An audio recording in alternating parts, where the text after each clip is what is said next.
Vous savez, les gens passent beaucoup de temps à prier en utilisant des paroles fantastiques. Ils disent « Ô Dieu merveilleux du ciel, tu es si miséricordieux, tu es si merveilleux, tu prêtes tellement attention à tes enfants, touche mes intestins abdominaux qu'ils guérissent. » Vous perdez beaucoup de temps en essayant de trouver des mots flatteurs. Si quelqu'un vient à moi et me pose la question « Quelle est la chose la plus importante dans ta vie ?»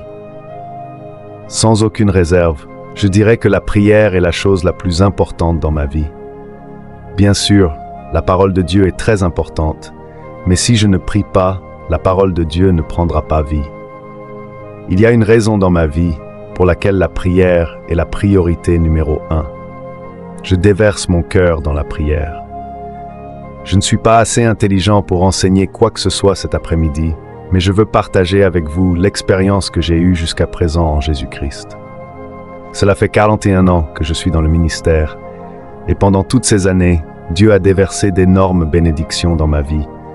Dieu a toujours insisté dans ma vie pour que je prie davantage, davantage, davantage. Et plus je prie, plus la puissance de Dieu est présente dans ma vie. La plus grande tragédie pour de nombreux chrétiens est qu'ils ne savent pas comment prier. Ils ressentent la nécessité d'une vie de prière régulière, mais quand ils veulent vraiment prier, ils se sentent bloqués.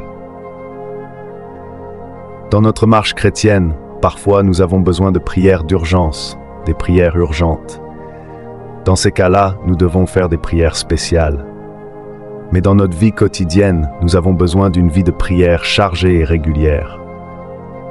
L'une de nos sœurs était dans la salle d'urgence de l'hôpital. Elle avait besoin d'une prière urgente. Il lui fallait plus que des prières régulières, mais elle ne savait pas comment prier. Elle était mourante d'un cancer du cerveau. Le médecin lui avait dit qu'elle n'avait que 5% de chance de survie. Alors elle ne savait pas ce qu'elle allait faire. Le lendemain, on allait l'opérer.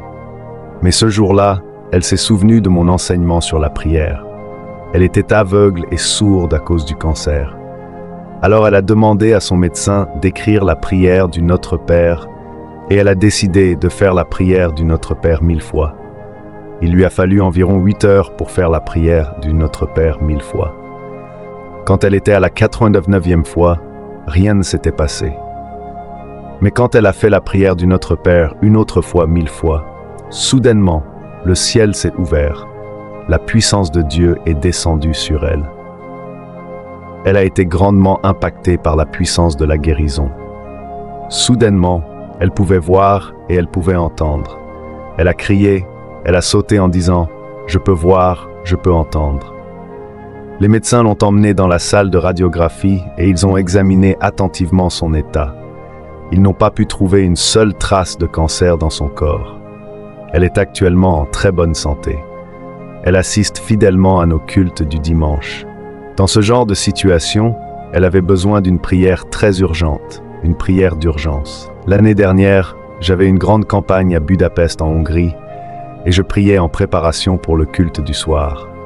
Soudainement, le Saint-Esprit a parlé dans mon cœur. « Mon fils, tu souffres d'inflammation intestinale abdominale depuis 4 ans.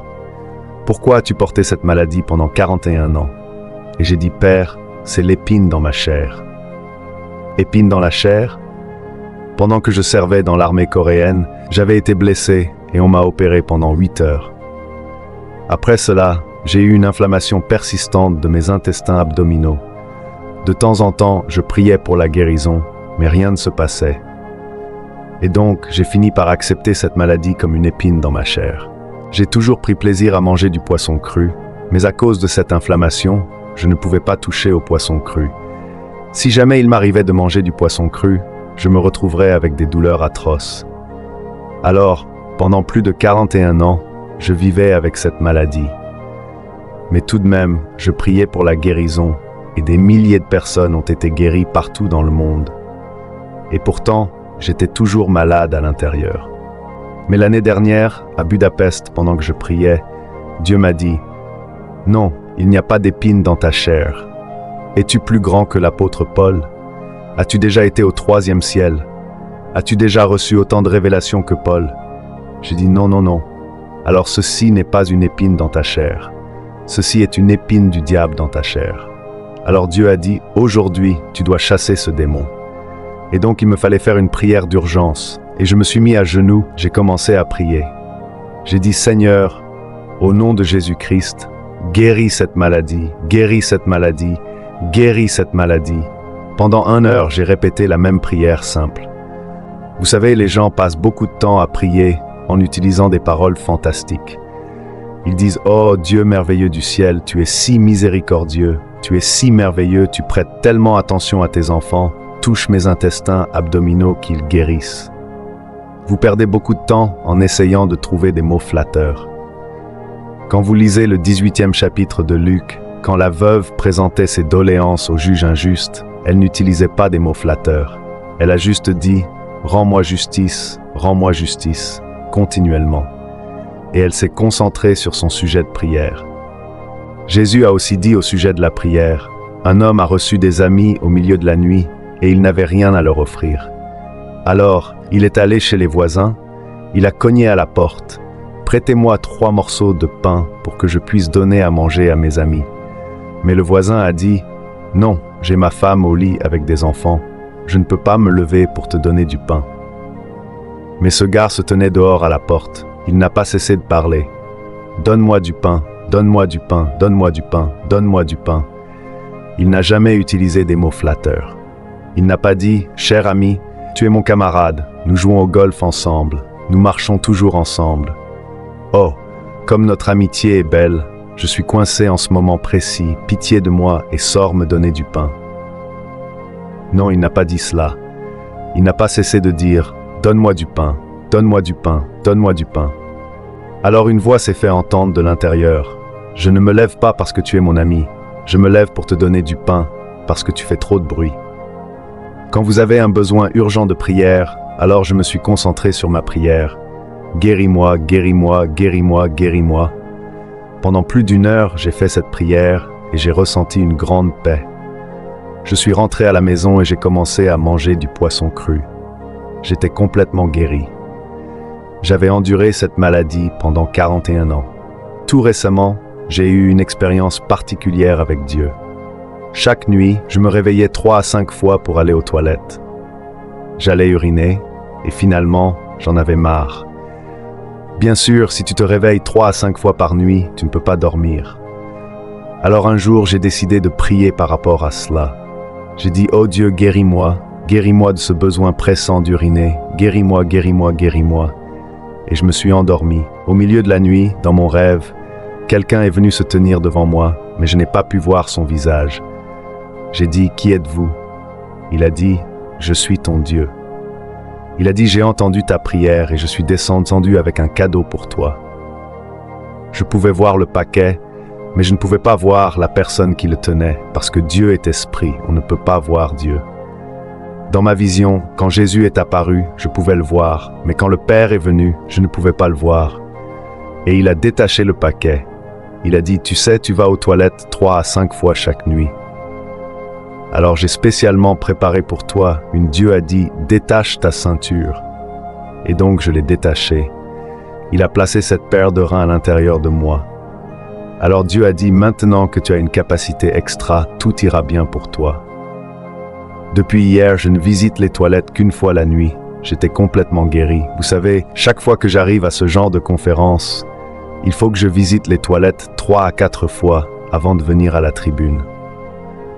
Alors c'est toujours notre avocat ici présent qui me montre où se trouvent les toilettes. C'est la raison pour laquelle il demandait à l'autre frère où se trouvent les toilettes. J'étais en train de rire parce que Maître Kim ne savait pas que j'avais une nouvelle paire de reins. Je n'ai plus besoin de savoir où se trouvent les toilettes. Dieu est le même, Jésus-Christ est le même, hier, aujourd'hui et éternellement. Et si nous prions vraiment de la bonne manière, nous pouvons faire bouger la main de Dieu. En conclusion, ces témoignages poignants illustrent la puissance et l'importance de la prière dans nos vies. Que ce soit pour des guérisons physiques, des délivrances intérieures ou des interventions divines, la prière demeure un pilier essentiel de notre foi.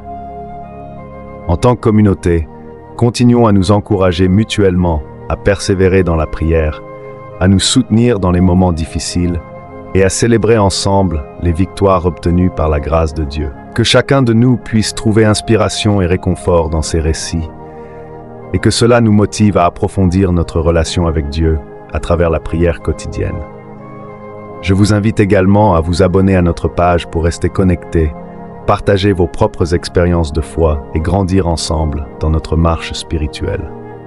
Prions ensemble. Seigneur Tout-Puissant, nous te remercions pour la puissance de la prière qui transcende les limitations humaines et ouvre les portes de ton intervention divine. Accorde-nous la grâce de persévérer dans la prière et d'approfondir notre relation avec toi chaque jour. Que ton Esprit Saint nous guide et nous fortifie dans notre cheminement de foi. Au nom de Jésus-Christ, notre Seigneur. Amen.